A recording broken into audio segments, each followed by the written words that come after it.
नमस्कार साथियों, जय हिंद। आप सभी को कैरियर क्लासेज लर्न के यूट्यूब चैनल में स्वागत है। आप देख रहे होंगे कि आपके स्क्रीन पे दिख रहा है ये क्लास 10th का जो है मॉडल क्वेश्चन पेपर संस्कृत का है। तो इस चैनल के माध्यम से आपको जो है संस्कृत का जितना भी प्रीवियस ईयर का क्वेश्चन है क्लास 10th के का जो 2026 में बोर्ड का एग्जाम होने वाला है 17 फरवरी से, उसके लिए फुल्ली तैयारी जो है 100 नंबर का आपको कराया जाएगा संस्कृत का। ठीक है, तो आप लोग इस चैनल से जुड़ जाएं। ये जो है मॉडल पेपर 2026 के लिए है और प्रीवियस ईयर का जो भी है उसका भी हम डिस्कशन करेंगे और प्रीवियस ईयर का क्वेश्चन जो है उस पर भी डिस्कशन होगा। तो चैनल से आप लोग जुड़ जाएं। तो सबसे पहले ये मॉडल पेपर जो जारी किया गया है ये बच्चों के लिए जारी किया गया है, जो जिससे इसको जारी करने से बच्चों को ये फायदा मिलता है कि बच्चों को जो है प्रश्नों को जो है पैटर्न समझने में आसानी होती है। किस तरह का पैटर्न पूछेगा, कितना टाइम दिया जाएगा, हमको कितना मार्क मिलेगा, तो ये सब जो है बच्चों को समझने में आसानी होता है। तो यहाँ पर आप देख रहे हैं कि ये कुल 105 प्रश्न आपको रहने वाला है, जिसमें 100 ऑब्जेक्टिव, जिसमें से 50 का आपको जवाब देना है और 5 जो है सब्जेक्टिव क्वेश्चन रहता है। ठीक है, तो और यहाँ पर देख रहे हैं कि पूर्णांक कुल 100 नंबर का होगा और आपकी अवधि जो है समय जो है 3 घंटे 15 मिनट का आपको दिया जाएगा। ठीक है, तो यहाँ पर जो है परीक्षार्थी के लिए कुछ निर्देश दिया गया है जिसे आपको पढ़ लेना है। ठीक है, परीक्षार्थी OMR उत्तर पत्रक पर अपना प्रश्न पुस्तिका क्रमांक जो है 10 अंकों का अवश्य लिखेंगे। ठीक है, यथासंभव अपने शब्दों में उत्तर देंगे। ठीक है, दाहिनी ओर आपका अंक जो है लिखा रहेगा, समझिए। सबसे इम्पोर्टेंट यहाँ पर है खंड अ में जो है 2 खंड है, खंड अ और खंड ब। खंड अ में 100 वस्तुनिष्ठ प्रश्न रहेगा, जिसमें से 50 प्रश्नों का आपको उत्तर देना है। किन्हीं प्रासंगिक 50 प्रश्नों का। ठीक है, 100 में से कोई भी 50 प्रश्न का आपको उत्तर देना है। ठीक है, प्रत्येक प्रश्न के लिए 1 अंक निर्धारित रहता है। ठीक है, OMR में आपको भरना रहता है। ठीक है, खंड ब में 5 प्रश्न वस्तुनिष्ठ है। ठीक है, इसमें से जवाब देना है। चलिए अब एक एक करके हम खंड अ पहले देख लेते हैं। 25-25 क्वेश्चन का एक पार्ट बाय पार्ट हम आपको देंगे वीडियो। ठीक है, प्रश्न संख्या 1 से 100 तक में प्रत्येक वस्तुनिष्ठ प्रश्न के साथ 4 विकल्प दिए गए हैं, जिसमें से कोई एक सही है। इनमें से 100 प्रश्नों में से किन्हीं 50 प्रश्नों का उत्तर देना है। 50 गुने 1 यानी 50 नंबर का आपका ये रहेगा। ठीक है, चलिए प्रश्न संख्या 1 देखते हैं कि मंगलम पाठ में किस उपनिषद से मंत्र संकलित है। ठीक है, मंगलम पाठ में किस उपनिषद से मंत्र संकलित है। तो ऐतरेय उपनिषद नहीं है, तैतरीय नहीं है, केनोपनिषद नहीं है, कठोपनिषद है। ये कठोपनिषद यहाँ पे आंसर हो जाएगा आपका कठोपनिषद। इसमें जो है मंगलम पाठ में जो है टोटल 4 उपनिषद से जो है मंत्र लिया गया है, जैसे ईशावास्य उपनिषद।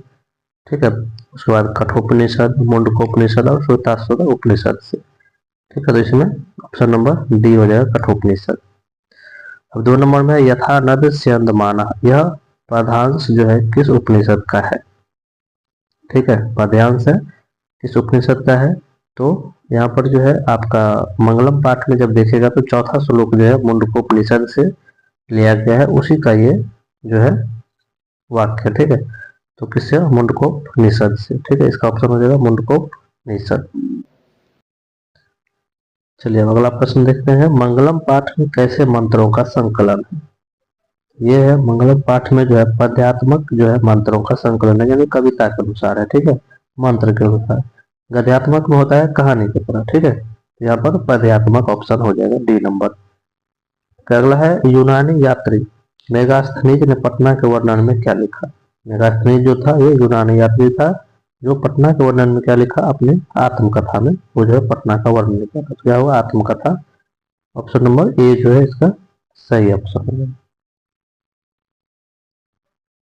अगला है पटना में किसके समय में कौमुदी महोत्सव मनाया जाता था।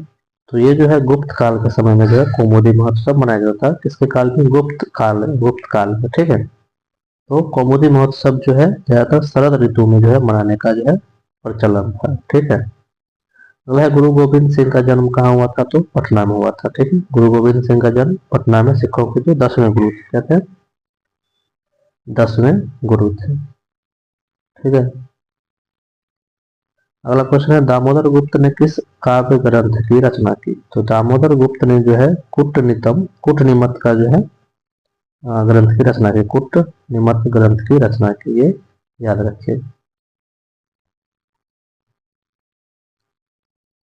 अगला क्वेश्चन है, अगला देखिए, शुभ नियम का प्रकृति प्रत्यय निम्न में से कौन सा है? तो शुभ प्लस और नियर जो है प्रत्यय है, और शुभ जो है इसमें इसका मूल धातु है, ठीक है। तो शुभ प्लस और नियर, ऑप्शन नंबर ए हो जाएगा।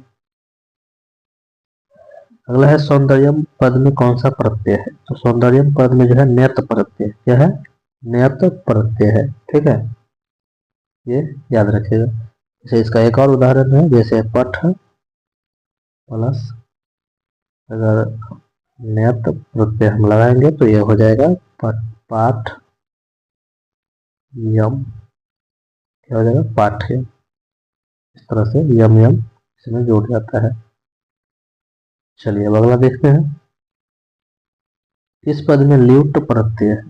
किस पद में ल्यूट प्रत्यय है? तो यहाँ पर धातुम, दातव्यम, दत्तम और दानम। तो यहाँ पर दानम में जो है ल्यूट प्रत्यय है, किसमें? दानम में जो है ल्यूट प्रत्यय है। चलिए अब अगला देखते हैं, पाठ में कौन सा प्रत्यय है? तो पाठ में जो है यहाँ पर कौन सा प्रत्यय है? तो यत प्रत्यय है, पाठ में यत प्रत्यय है। अगर मौलिका का प्रकृति प्रत्यय निम्न में से कौन सा है?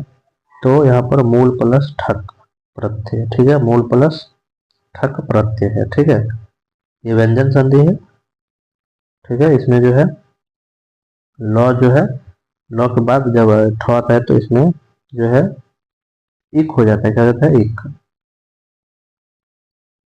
चलिए अब आगे देखते हैं, अगला है किस पद में कत्वा प्रत्यय है? किस पद में कत्वा प्रत्यय, तो इसमें जित्वा हो जाएगा, ठीक है, सीधा सीधा। 14 नंबर देख लीजिए, स्मर्तव्यम पद में कौन सा प्रत्यय है? स्मर्तव्यम में कौन सा प्रत्यय है? तो यहाँ पे तव्यत प्रत्यय है, ठीक है। अगला है दानशील वीरेश्वर कहाँ के मंत्री थे? तो ये मिथिला के मंत्री थे, ठीक है, ये आलस कथा का है। अगला देख लीजिए, आलस कथा पाठ के रचनाकार कौन है? तो ये विद्यापति है। आलस कथा पाठ के रचनाकार कौन है? Option number B, Vidyapati. अब यहाँ पर है 17 नंबर में, तकर्यते यदस्मिन् गृहे अग्निर लग्नो अस्ति, ये किसकी उक्ति है? तो ये द्वितीय आलसी की उक्ति है, ठीक है, ये किसकी उक्ति है? द्वितीय आलसी की ये उक्ति, ठीक है।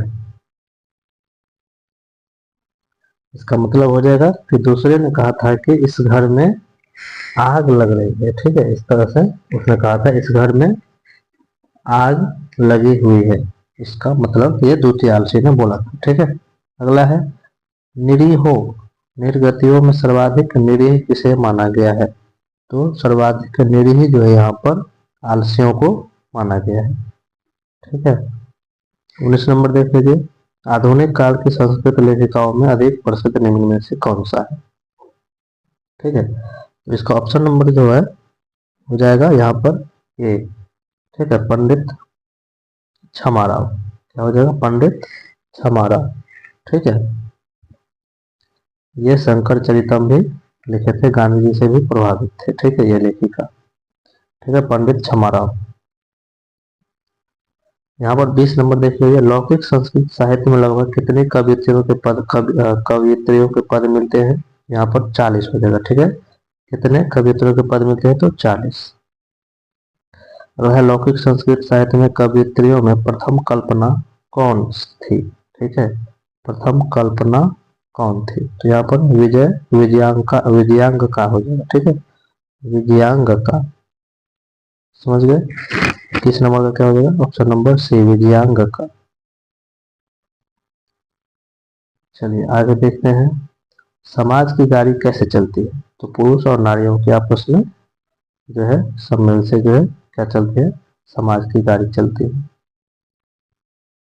अगला क्वेश्चन है, अपकरोति पद में कौन सा उपसर्ग है? अपकरोति पद में जो है कौन सा उपसर्ग? उपसर्ग क्या होता है? पहले लगता है और प्रत्यय बाद में लगता है, ठीक है। तो यहाँ पर जो है तो इस नंबर में अपकृति में अप प्रत्यय है, अति उपसर्ग है, सॉरी अप उपसर्ग है। ठीक है, यहाँ पर उत उपसर्ग किस पद में जुड़ा हुआ है? उत उपसर्ग, तो यहाँ पर जो है उन्नयनम में क्या है? उन्नयनम में जो है उत उपसर्ग जुड़ा हुआ है। ठीक है,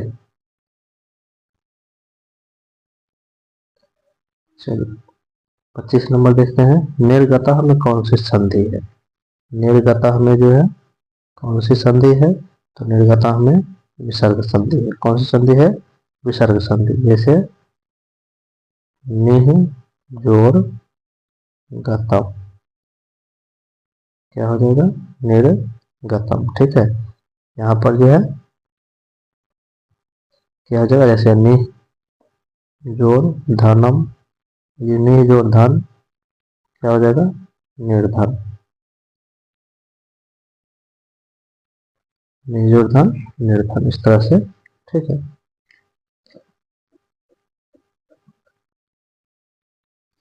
चलिए अब आगे देखते हैं। यहाँ पर लास्ट एक और क्वेश्चन देख लेते हैं।